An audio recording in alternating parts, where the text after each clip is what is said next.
Years ago, in a small quiet town was a mass murder. Till this day, it remains unsolved. It began with a family named the McCormicks. John was a police officer and fell in love with a hometown teacher. Later on in life, they had a son named Daryl. Soon, he would have begun his first year of high school.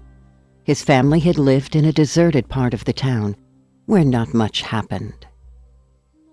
In the back of his house was a small ranch and a few horses.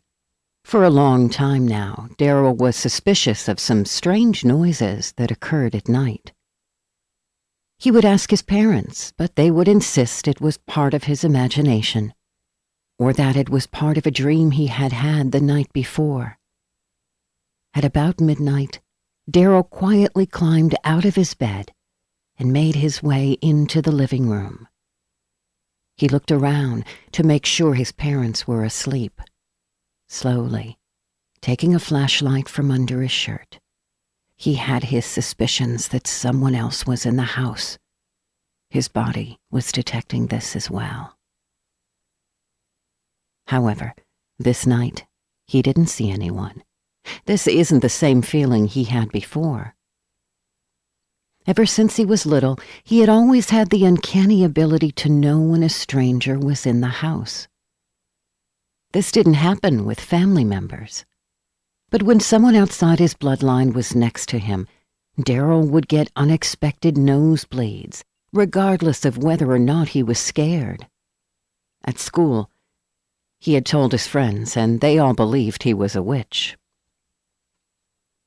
Disappointed, he started to think that maybe he was crazy, and his parents were right. He quietly began to head back to his room. Looking up on the windowsill, two bright red bloodshot eyes were staring back at him. Daryl quickly flashed the light up on the unknown creature. With a loud howl, it quickly vanished out of sight. Daryl ran over to his parents' room and nearly broke down the door. When they opened the door, Daryl rushed inside, yelling at them. It took both parents to restrain him, trying to understand the situation. Frantic and petrified, Daryl tried to explain the best he could. He told them that there was a creature outside. He would never forget its red, bloodshot eyes. His parents began to think their son had gone mad and talked about having him put away. They decided to let their son stay at the neighbor's house until they could figure out what they were going to do. Waking up in the middle of the night to chase down a demon that doesn't exist, John thought. "What should we do? He's getting worse," said Miss McCormick. Before they could try to rationalize what the best course of action should be, loud voices were heard outside their home. Outside they found the screeching sounds of petrified horses. Their hooves were up in the air. They smashed and kicked everything in their path. Their dismembered bodies were all over the place. Body parts scattered the ground. The grass was stained in blood. The owner walked up trying to calm the pasture. "Buck, what the hell's gotten into you?" he yelled at the horse, now gripping the holster. The horses took one look back and kicked the owner right in the head. The smashed skull and bones fell to the ground, lifeless. Fresh blood ran down the owner's face as the last look on him was the face of pure horror. Miss McCormick screamed, horrified, "John! John! John!" She yelled, "Our son! He's at the neighbor's house!" Mr. McCormick raced back inside of his house and came back with a shotgun. He fired the gun straight into the air. In the midst of the frightening herd galloping away, a dark figure stood there, not intimidated by the friendly fire. Instead, it walked closer, its hair darker than midnight. John looked at the creature and saw its fiery eyes, almost as if he was looking into the abyss of an inferno. His hands were now trembling with fear, and his nervous palms attempted to hold the gun straight at the creature. But he couldn't fire. The creature struck the gun. John could now see the creature for what it truly was, Its eyes gazed down on the man, its teeth dripping with blood as it roared louder than before. Its claws, like razors, sliced the gun in two. Its nose pushed in, its head looked like bones were seeping through the skin, and blood constantly dripped down over its face. Everything appeared to be in slow motion for John as he remained still, too afraid to make a move. 2 police vehicles pulled up from behind and began to fire almost immediately at the beast. Their bullets hit dead on and went right through the creature. But in a terrorizing sight, the officers looked, eyes wide, faces covered in sweat, to see fire burst out of the beast's chest. It slowly turned around. Magma seeping down its body ignited the field next to it. Flames surrounded the beast in seconds. They fire again. The blasts blew the creature's right arm completely off. Magma flowed over the field as everyone else ran for cover. The howls shook the very land, almost sounding like a small earthquake. Before they had a chance to get a second shot, the beast disappeared in the fire. Daryl raced over to his family. In the morning, everyone is sent to the police station.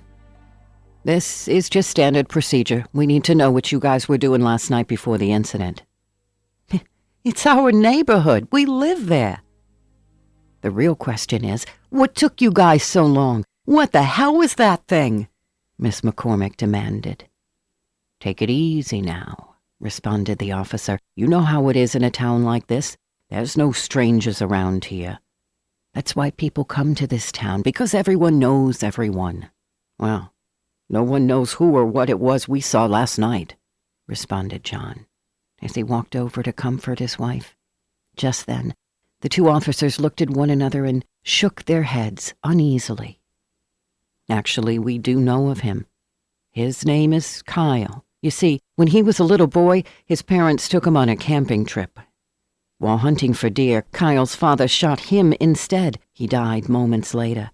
The parents, grieving over the loss of their son and having no money for funeral expenses, decided to wrap Kyle in a few sheets and bury him. Afterwards, they both said a prayer and went home. How awful! How could they do such a thing? Yelled Miss McCormick. That's not even the strangest part. Problem is, the next day they never found a body. The grave looked like it had been dug out and the sheets were torn. Some say he ran off and lived in the woods. His vengeance for his parents is what some say keeps him alive. Now it looks like Kyle, after all these years, has finally found his way home. I don't understand. Why does he want to kill us? We have nothing to do with it. Kyle doesn't know that.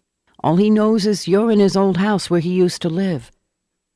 All the McCormicks looked at the officers, petrified at the statement. That's right. He thinks that his mother and father raised a new family and Daryl here is his brother. He won't stop until he's the only child again. That's why he broke into your house several times.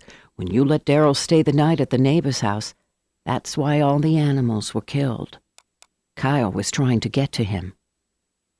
Daryl now finally speaks, a little nervous. Shh. So how come he looks so disfigured? You shot him down. How come he's still alive? Again, the police get up and shake their heads. We have no idea. The only way of knowing that is if you ask him yourself. Daryl's parents shivered at the thought of having to go back to their small town and wait in the house. They demanded that Daryl not go back. But Daryl wanted answers, and he was determined. His mind was already made up, and he would find another way to go get there if his parents refused. They finally reached a compromise that Daryl could go, but only if they could bring the police with them. It was settled. They arrived at the house and waited. And waited, and waited. Their patience grew thin. First days passed, then weeks, then months. Nothing happened. And the police grew tired, and they had other priorities to attend to. So, with no choice, the police left Daryl and his family alone in the house. Nothing had happened in so long that sometimes they forgot about the incident and wondered if they exaggerated some of the stuff they saw that night. A year goes by, and a small gust of wind howls over Daryl's window. But before long, Daryl wakes up and realizes it's not the wind making that noise. The howl grows louder and begins to sound like a wolf or a bear. He can hear footsteps now. The footsteps get closer. He can hear it on the road outside his house. Now, he can hear the footsteps on the gravel outside his house. Rocks crackling and being smashed. Immediately, he gets out of his bed and gets out a flashlight and a knife from under his bed. He has kept it there, preparing for a day just like this one. But now he stops hearing the howls. He looks outside, but can't see a thing. Maybe this was just his imagination, he thought. After all, his parents were still sleeping. Before he turns around to go back to his bed, his nose runs red. Drops of blood run down his face as he tries to wipe it away with his hand. But why would he have a nosebleed now? And this only happens when he can feel someone breathing on him. Daryl turns around quickly, but only to see Kyle staring right back at him. Kyle, I know who you are. Why are you doing this? Kyle's fangs open up as he breathes down on Daryl, his red-shot eyes locked on his victim. I will not be replaced, he groaned. Immediately, Daryl's parents storm into the room, John with his new shotgun fully loaded. He aims it at Kyle. Stop hurting this family. You won't hurt anyone anymore. And as Kyle goes to turn around, a shotgun blasts right through his chest, sparks of fire igniting the carpet on the ground. He looks up after seeing the holes in his chest. Die, John yells. Why won't you die? He says this as he fires again, but Kyle begins to recover himself, the flames sealing up his wounds. The flames in his eyes lock into his new victim. Why won't I die? Kyle asks. I won't die because I'm already dead. Now you can feel my pain. I've come back from the grave, so I can take you with me.